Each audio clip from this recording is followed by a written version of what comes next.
Welcome, Everybody come welcome. welcome, To the party come welcome. welcome, As I live up for everyone. Welcome, welcome, welcome.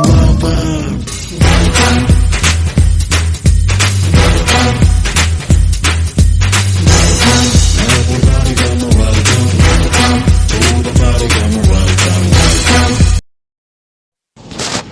Welcome और friends, digital education channel में आपका स्वागत है। जिन्होंने अभी तक हमारे चैनल को सब्सक्राइब नहीं किया, सब्सक्राइब कर लीजिए, शेयर करिए, लाइक करिए, फॉलो करिए, कमेंट कीजिए और टर्न बेल नोटिफिकेशन ऑन कर लीजिए। आज हम आपको बता रहे हैं कक्षा तीसरी का पाठ हिंदी व्याकरण का हमारी भाषा। देखिए, पढ़िए और समझिए।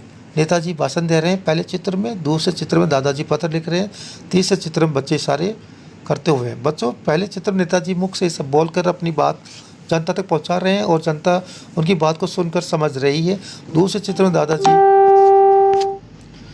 दादाजी पत्र लिखकर अपने मन की बात बता रहे हैं और पत्र पाने वाला बच्चा इस पत्र पढ़कर उनकी बात समझ रहा है। तीसरे चित्र में बच्चा इशारे से अपनी बात दूसरे बच्चों को समझा रहा है।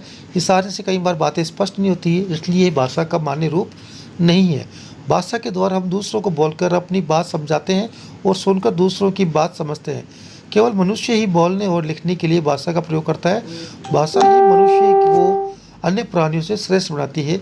इस प्रकार एक दूसरे को अपनी बातों तथा भावों को समझने समझाने के साधन के रूप में भाषा का प्रयोग होता है। मनुष्य के भावों और विचारों के आदान प्रदान के साधन को ही हम भाषा कहते हैं। भाषा के दो प्रकार होते हैं, मौखिक भाषा और लिखित भाषा। मौखिक भाषा, जब हम अपनी बात बोलकर दूसरों को समझाते हैं तथा दूसरों की बात सुनकर समझते हैं तो इसे मौखिक भाषा कहते हैं। इसका प्रयोग हमारे दैनिक जीवन में सर्वाधिक होता है। जैसे खेल के विषय में दो मित्रों एक साथ बात हो रही है, वाह आज का मैच शानदार रहा है, हाँ तुम बहुत अच्छे खेले। लिखित भाषा, जब हम अपनी बात लिखकर दूसरों को समझाते हैं तथा दूसरों की बात पढ़कर समझते हैं तो इसे लिखित भाषा कहते हैं। लिखित भाषा व्याकरण के नियमों में बंधी होती है। जैसे माँ पत्र लिख रही है, बेटा पत्र पढ़ कर समझ रहा है। भाषा के विविध रूप। राजभाषा, भारतीय संविधान द्वारा हिंदी को भारत की राजभाषा अर्थात सरकारी कामकाज की भाषा घोषित किया गया है। 14 सितंबर 1949 को भारतीय संविधान ने हिंदी को भारत की राष्ट्रभाषा के रूप में स्वीकार किया, इसलिए हर वर्ष 14 सितंबर को हिंदी दिवस के रूप में बनाया जाता है। राष्ट्रभाषा, किसी देश में सबसे अधिक लोगों द्वारा बोली तथा समझी जाने वाली भाषा को राष्ट्रभाषा कहते हैं।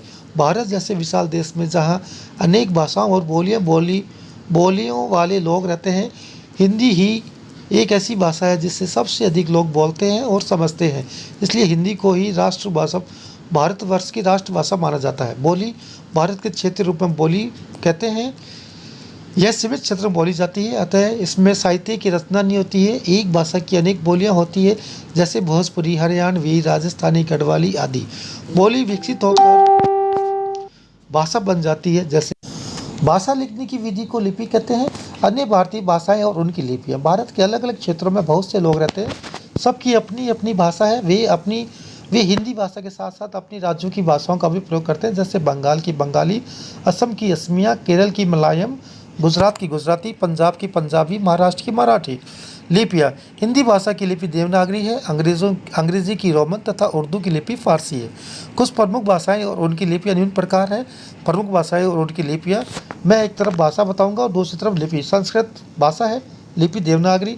भाषा नेपाली, लिपि देवनागरी। भाषा हिंदी, लिपि देवनागरी।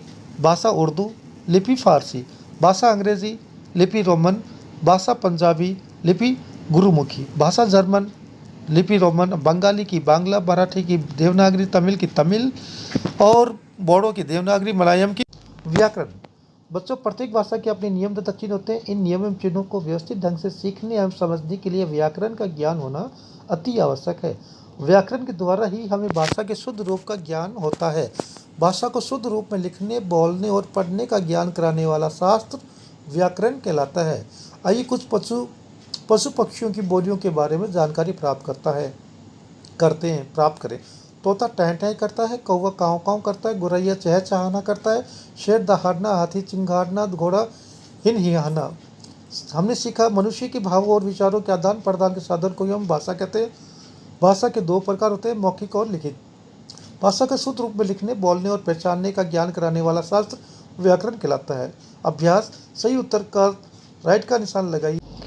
भाषा के द्वारा हम दूसरों को अपनी बात समझाते हैं बोलकर। भाषा के प्रकार है, कितने प्रकार है? 2। कोष्ठक में दिए गए शब्दों में से सही शब्द चुनकर वाक्य पूरे कीजिए। बोलकर अपनी बात कहना मौखिक भाषा है। हिंदी हमारी राजभाषा है। भाषा लिखने की विधि को लिपि कहते हैं। सही वाक्यों के सामने सही तथा गलत वाक्यों के सामने गलत का निशान लगाइए। हिंदी हमारी राजभाषा है, सही है। हिंदी भाषा की लिपि देवनागरी है, सही है।